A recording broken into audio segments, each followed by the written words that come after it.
Hi everyone, welcome to my room here in Davis. This is my second year at the University of California, Davis, and this is now the second place I've lived in. You don't get a really good view from where I set up the camera, but in any way, I'm happy to be here.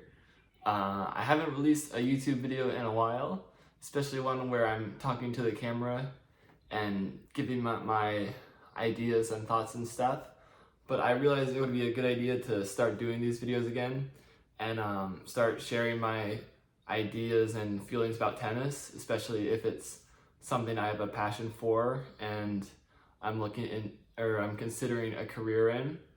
So anyway, in this video, I was going to talk about Andrei Rublev and what I think some of his shortcomings are and why I feel he's had a hard time to really come through to the top of the game, because obviously he's been a top 10 player the past 3-4 years or so, pretty consistently from about 5 to 10 in the world, so a pretty solid player, probably the best player to not make a semifinal or better of a Grand Slam. For a while he was considered one of the best players to not have a Masters 1000. He now has one this year, winning in Monte Carlo, although I'm a little bit surprised if he did, that he did, to be honest. I thought Holger Rune was a better player than him, and I thought Holger Rune would come through and win that match, especially considering he had a break lead in the third set. But in any case, Rublev won that match, won his first Masters 1000 title, and deservedly so, I might add. Very nice guy, very popular on tour and stuff. But anyway, that's digressing a little bit from the point of the video. We're here to talk about Rublev specifically, and there's not really a ton to critique with a top 10 player anyway. So anything I say here is being extremely picky and exactly what it takes to be like a top 3 number 1 player in the world and stuff. So obviously I'm talking about super high standards here, so don't take this the wrong way. But in any case, commentators and tennis analysts and such have tried to come up with reasons they think Rublev hasn't quite broken to the top of the game, beaten world number 1s, etc., etc. And the main thing I tend to hear, I feel like, in the conversations is that he lacks variety, he lacks feel, he lacks different parts of his game. And I would say I actually disagree with this take. I think he's a fairly well-rounded player. Yes, like the power gets a lot of attention, and he has a very big forehand, although his shots aren't quite as big, I feel like, as people make it out to be and stuff. I saw one video where they took out like the sound on Rublev's video, so he doesn't have the big grunt behind it and stuff. And this video was a little bit extreme. I disagreed with it, but it was actually trying to make the point that Rublev was more of a grinder than an aggressive player. I disagree. I wouldn't go that far. I'd certainly say he's an aggressive player, but I think his weapons aren't quite as overwhelming as he makes them out to be, or as people make them out to be and stuff. What I actually think is a bigger problem than Rublev's variety, and one more point about him lacking variety. We've seen players that have achieved higher positions in the sport with, in my opinion, even bigger weaknesses or less variety than Rublev in some ways. Well, at least in this sense, I'd say Rublev is a better volleyer, for example, than Medvedev and Zverev. I definitely make that case. And Medvedev and Zverev have both achieved higher things in tennis than Rublev has. He doesn't use the drop shot a lot, Rublev, but do I think that's a problem? Do I think that's the thing that's keeping him from the top of the men's game? No, I don't really, actually. Every player has their own identity, and for what it's worth, like, Rublev is not just a power player. I think he's very strategic. He's very consistent. Like, he doesn't make as many unforced errors as other traditional power players, such as Shapovalov, Tiafoe. Who are some other ones that come to mind? Maybe even Fritz, maybe a little bit more consistent than Fritz, hard to say. I'd say even more consistent than Tsitsipas. My point with that being, I think he's a very well-rounded player in that he's not just blindly swinging away at the ball. He's very goal-oriented and focused when he's constructing the points, and he doesn't go so big or so reckless that he doesn't keep himself in high percentages. So I think there's a lot to like his game. Like in his game, he doesn't necessarily need a bunch of drop shots or fancy shots like Federer or Dimitrov to really come through to the top of the Grand Slam, in my opinion. Where I think he falls a little bit more short is in his depth with the ball, actually. More so his power than even anything else that's missing in his game. Like, he comes across as very much a power player. But when you watch him play, and at least this is in 2023, I almost feel like he was hitting bigger a few, 3 or 4 years ago, if I were to guess. Not 100% sure on that, but that's just like the impression I seem to have of him. The more and more I watch him, and it almost seems like I've been sensing this for maybe a few months to a year now. But I feel like I only more and more strongly believe in it now, and I think it's become more and more of an issue. But a lot of his shots, they lack depth, they lack heaviness behind them. And one of the points I'd like to make in this video is that there's a difference between speed and power and heaviness behind the ball too. The powerful and heavy ball, you can feel it pushing the opponent back. It's like a weight to go up against, and it penetrates through the court, not just with speed, but weight behind it. It almost feels like it keeps accelerating. The further it gets to you in the court, the closer it gets to you, the harder and faster the ball gets. And Rublev's shots lack that. I would say that Rublev hits faster than Medvedev and Zverev, but their ball has a little bit more meat to it, if you will. It's just a little bit heavier. It puts more linear pressure on the opponent. It just feels like a weight going against you. And I'm not sure if that 100% compares to speed, but it definitely is depth on the ball and just hitting solid in the sweet spot and being able to get the ball back deep through the court and penetrate it and stuff. And a lot of this is actually a good point here. A lot of the illusion of a heavy ball has to deal with, it's the ability to deal with balls that are outside of your strike zone or sweet spot or coming in incredibly fast by the opponent. Those are the shots that if your racket's not heavy enough or you're not strong enough, your ball could land short and it'll lose pace on it and land shorter in the court. And I believe that happens for Rublev a little bit. It just looks like ball in, ball out. It's not as consistently heavy as I would like to be, meaning that shots that aren't ideal for him, I feel like he significantly starts to lose pace, lose depth, lose heaviness on the ball. So that's a pretty big distinction between speed and weight of shot, in my opinion. A speed of shot, if you're well set up, legs set, ball's pretty slow, you can capture it right on the sweet spot every time with full swing speed. You'll get a lot of speed on the ball, but that doesn't necessarily mean that pushed back on the court, put into uncomfortable positions, slightly off balance or on your back foot, that doesn't mean you'll still then get heaviness and power behind your ball. The player that can create a tremendous weight of shot from bad positions, pushed back in the court, that is a tremendous advantage. And Rublev just doesn't consistently have the same weight of shot that a player like Djokovic, Medvedev, or Zverev have.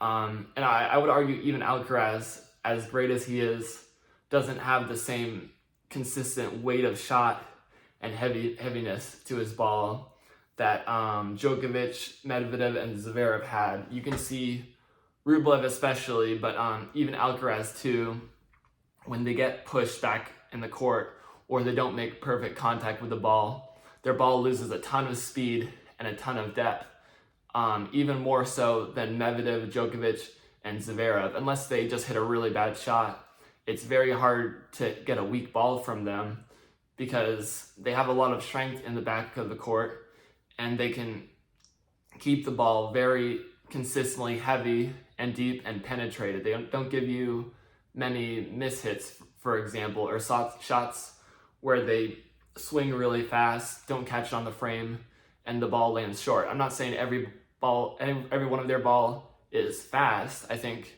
Alcaraz and Rublev probably hit a faster ball, but Medvedev's, Zverev's, and Djokovic's is a little bit heavier. It just seems to push more weight through the court, regardless of where they're hitting that shot from on the court. And I think that's the next step for Rublev.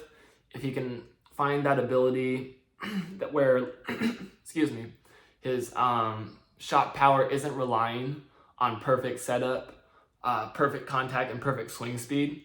If he can get a little bit more effortless depth, effortless power from bad positions or shots outside of his sweet spot, I think that'll find him way easier to play his game, because he is a power player and his game doesn't rely on power. And if he's not getting if he's getting power from really good positions, that's fine. But if he's not getting power, even when he's pulled into bad positions on the court, like so many of today's top players can do, and then he leaves that ball short, he's going to be consistently vulnerable to attack. And now what we're seeing, and this is one of the differences I see between him now and when I first saw him really start to come onto the scene, some of his offensive shots even aren't as effective as they used to be. Like, I'm seeing him, and obviously in the ATP Tour finals, it's all top 8 players in the world, but I'm seeing him get balls on his forehand right in the strike zone, and shots that should be winners or force errors from the opponent are coming back, and he's not able to finish points. This is another area where if you're an intermediate to advanced player, this isn't necessarily a problem, because you're still hitting a pretty good shot and putting the opponent under pressure and staying in the point. But at the highest level of the game, where any opportunity you can get, you absolutely have to take the most advantage of it, because one, the opponent's not going to give you any more opportunities, and two, if the opponent does get one opportunity, if you don't take advantage of it, they sure will. I think this is something that's going to really cost Rublev if he's not able to put away the balls that he wants to be able to put away and finish points with as much power and conviction. So those would be the two areas I'd say Rublev needs to improve. He needs to improve his power and his weight of shot, not just speed of shot. I've given my best efforts to make that distinction. It's not super clear, but you can just get a sense of it on court. When you're watching the match and stuff as well. So if any of you guys have any more thoughts on that, feel free to add it into the comments. But those are my thoughts on Rublev. More consistent, heavier ball, get penetration, and be able to finish more balls than he's currently able to finish. Because he's an offensive player, his offense needs to be even better than the other players. Like, if he wants to beat Djokovic, Medvedev, Alcaraz, whoever it may be, maybe not Alcaraz in this case, but if he does lack some of the things that these other players have, his offense is going to be even more effective, it's going to be even more necessary for him to be able to overpower opponents and keep himself in offensive positions by not giving that weak and short ball, by being able to consistently hit hard, heavy balls from anywhere on the court, and then finish points on any chance he can get. Every shot of Rublev's is going to grow by doing this if he's able to do this. So that's where I see is the most critical area for Rublev to improve. How to go about this, I'm not 100% sure, but I do have some ideas. Obviously, if you want to hit a harder, heavier ball from more difficult positions and defensive spots on the court, it obviously starts with physical strength. Rublev strikes me as someone who is pretty physically strong.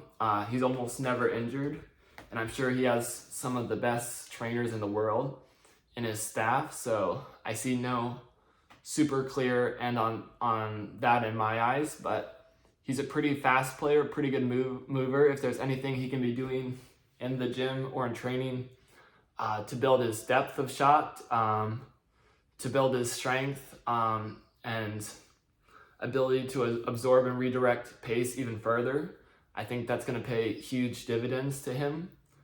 I'll go to the racket a little bit. I mentioned how Medvedev, Zverev, and Djokovic are all able to hit consistently heavy balls from bad spots on the court. I think part of it is due to the fact that they have really high swing weights on their racket, meaning there's a lot of weight in the head of the racket. To me, just trying to visualize when Rublev plays, he looks like, to me, like he uses a head light racket. Not that the racket is necessarily light as a whole, but maybe it's placed mostly in the handle. It doesn't seem to me. I don't have a racket with me right now. 1 second. All right, I have a racket now. So to me, if Rublev does have a heavy racket, heavy or light, I can't tell, but it doesn't seem to have a lot of weight in the head of the racket, like the end part of it right here. So as the ball is hitting his racket, if he gets it on the sweet spot where the ball is slow, he has enough natural power or racketed speed to hit a really clean ball and get good depth. But on shots that are coming in fast outside the sweet spot, I feel like that's where he's losing a lot of consistency of depth and heaviness to his ball, because when the ball is hitting the frame, it's pushing it back and twisting, and he's losing that stability and plow through. And I think this is where he's getting weak spots on court. You could even see some of his points now. He's not finishing volleys. He's not getting enough power on his approach shots. He's mishitting swinging volleys, returns and stuff. Those are all shots that are difficult. You're not always going to catch them right on your sweet spot. And to me, it seems like he's just not getting the stability and weight of shot he needs from the frame of his racket. So I'd consider that as well. Pros don't always play with the rackets they advertise, but he is endorsing the Head Gravity Pro. That's a pretty thin racket in terms of the beam width, like this racket as well. It's a very thin beam, so it's not going to have a lot of natural power or stability behind it, which is again why I really think it's important for someone like Rublev to have a ton of weight in his frame to help stabilize it further, to get the power he needs, because he's not getting a lot of power or stability from a really thin, flexible racket, such as the one he's playing with. Maybe a slightly thicker or rounder beam than just what flat box beam that a Gravity Pro tends to have. So I think he needs to work with head. I think he needs to work in the gym, but I think he really needs to recognize these things on court that I believe are holding him back and causing him problems. So thanks for watching my video, and stay tuned for more. Thank you.